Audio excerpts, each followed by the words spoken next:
Hey everybody, it's Master Gallengeist here, bringing you my review of Fantastic Four Issue 8, 2025.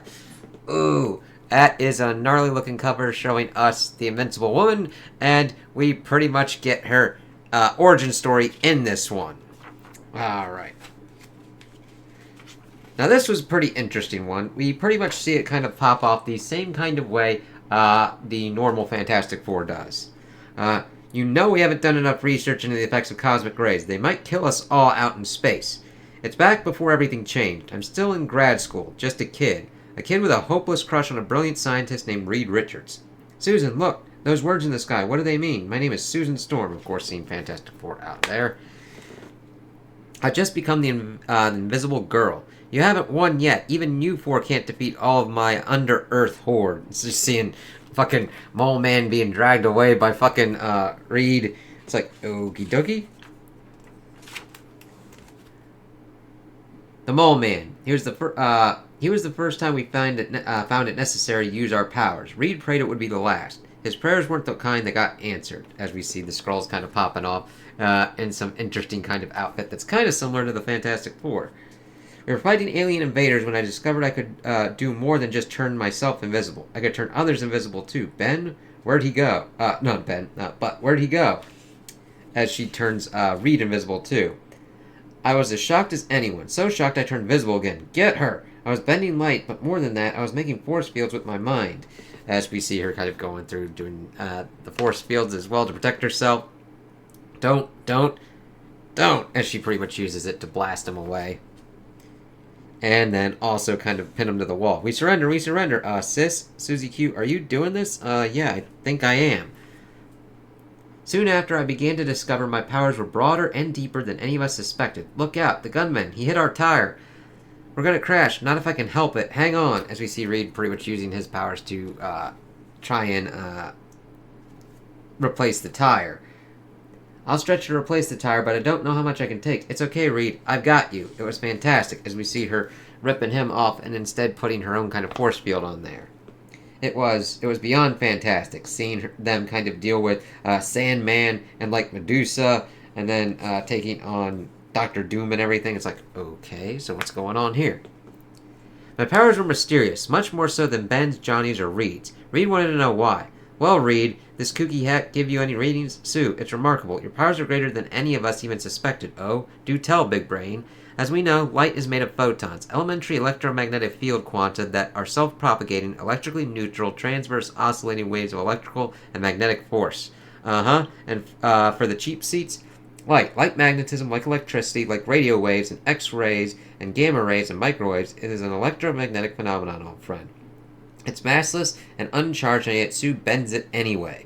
I believe she's adjusting the crosswise electrical and magnetic fields that light at a quantum scale is made of, overriding both Maxwell's equations and the Lorentz force law at the same time, i.e. being able to do things that she really shouldn't be able to do. If she's able to do that, she should be able to affect other things.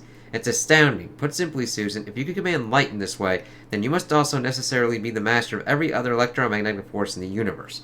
This, of course, bringing up how her power kind of scales. But Reed, I don't control magnetism or radio, and definitely not microwaves, not yet. With your permission, Susan, I'd like to begin training. Yeah, magnets too. Sounds to me the invisible girl don't quite capture the full picture, Susie Q. Heck, my sister's incredible. It's like, okay, so let's see how this kind of works out here. It does not work very well. I mean, it does, but we get to some bad ramifications. We begin with smaller experiments. Yes, Sue, look, the compass. You're affecting magnetism all on its own. It's remarkable.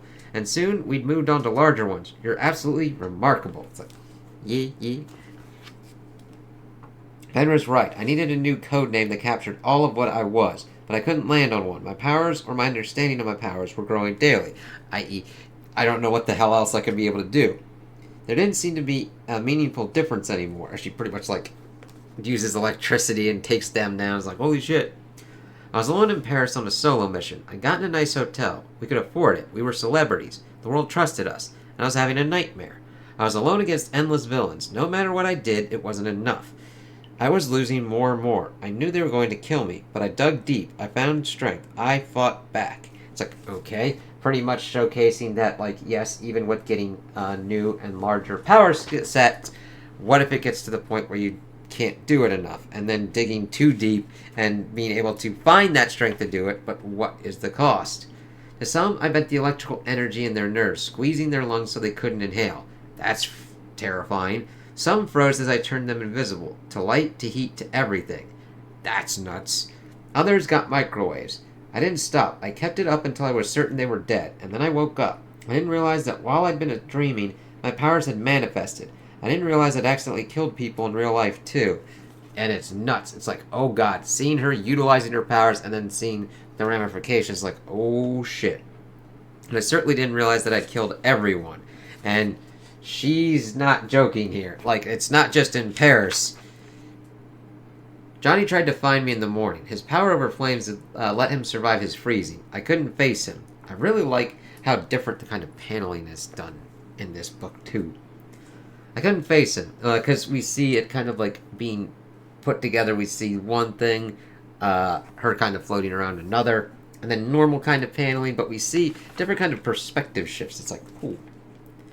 Instead, I searched for other survivors, but there weren't any. I never felt such shame before. The lights started going out in the early evening. Without human management, safeties tripped, and power grids around the world collapsed. They would never turn back on again. I spent weeks alone, searching through the ruins of Earth, and all I found were bodies. I could still hear Reed's voice in my head. What you're smelling are organic compounds, he'd say, explaining as always. Cadaverine and putrescine. Chemically, they're the smell of death. I think I might have gone a little crazy. It was an accident, of course. Of course it was, but that didn't change anything. How could it? I'd killed billions. There'd never been a worse person than me, and now there never would be. As she's losing it, it's like, yeah? So, and you're like, oh yeah, Maria Hill's got a reason to be afraid. It's like, yeah, but the thing is,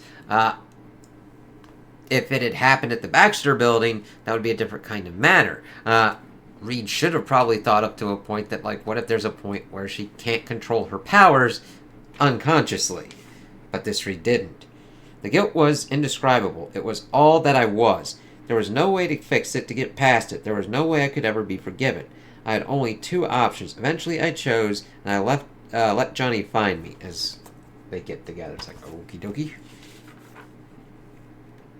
And no loose pages at the moment. Stapling's decent here.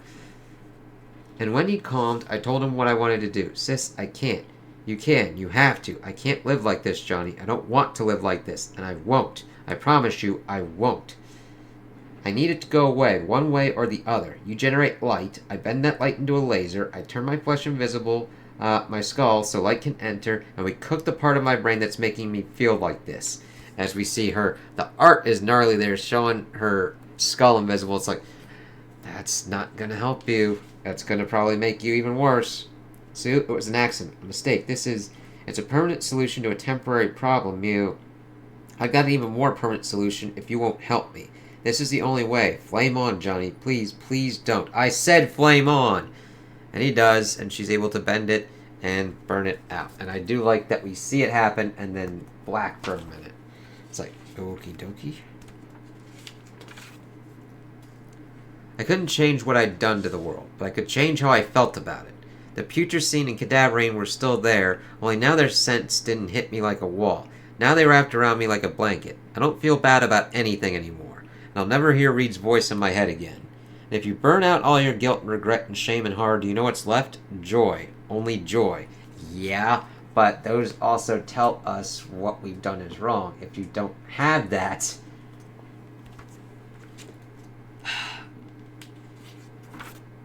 you become even worse, because then there's nothing else to really stop you.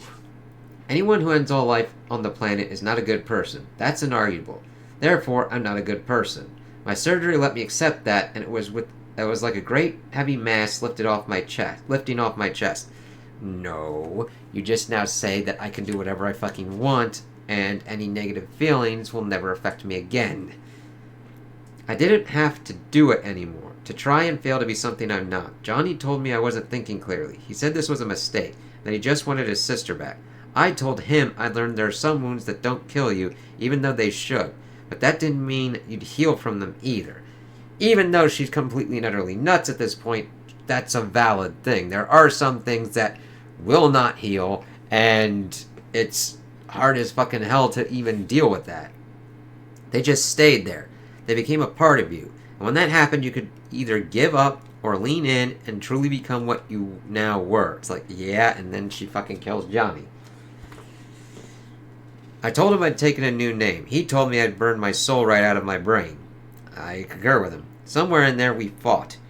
His wounds weren't the kind that got better. It's like, damn. And they're trying to figure out what she fucking did to him with the black and everything like that. It's like, damn.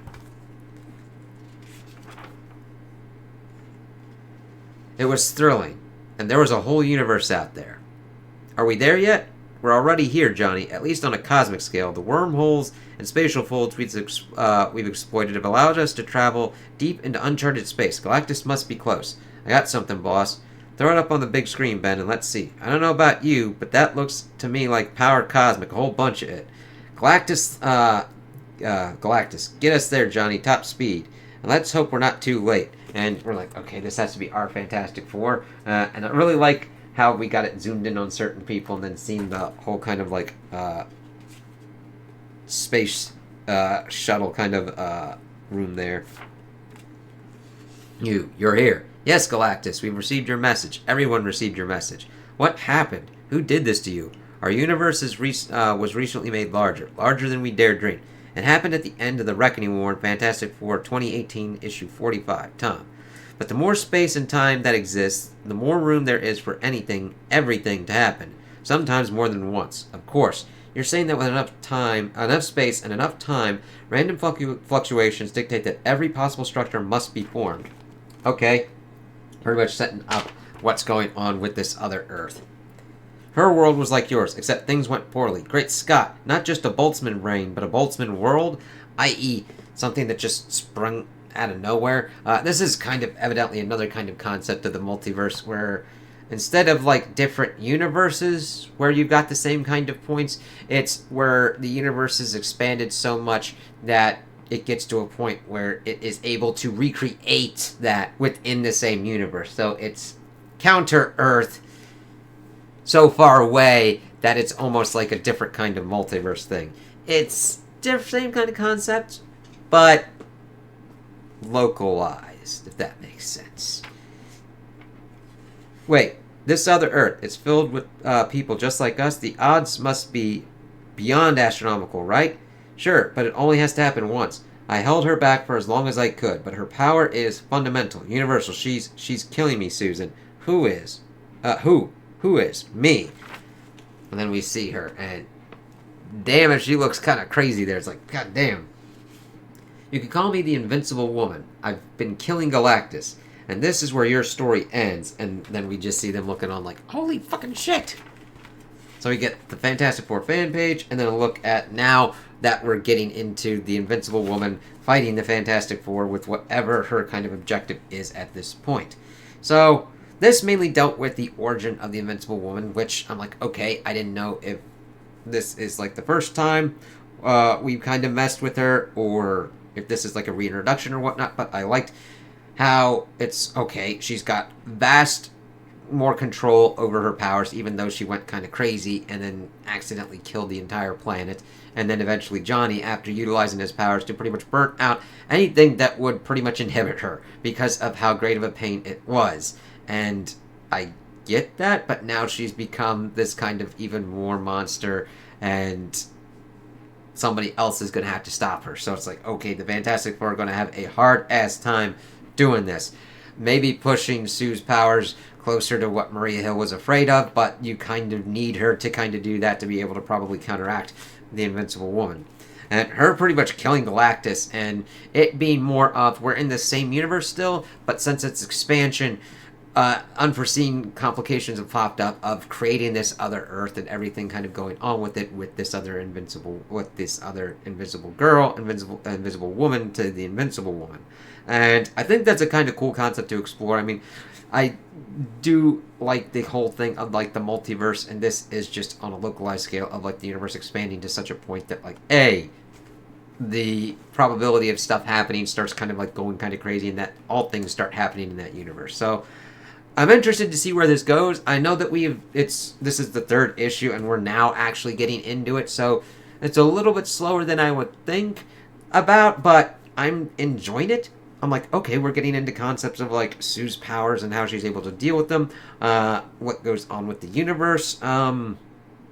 But I've been enjoying this run so far, so I would definitely hit it on it being a little bit longer to finally get to the Invincible Woman, but I liked what we got here. So those are my opinions on the issue. Tell me what you guys think in the comments below. If you liked it, if you didn't like it, if you agree with me, if you disagree with me. Also, like and subscribe, and I hope you have a good day.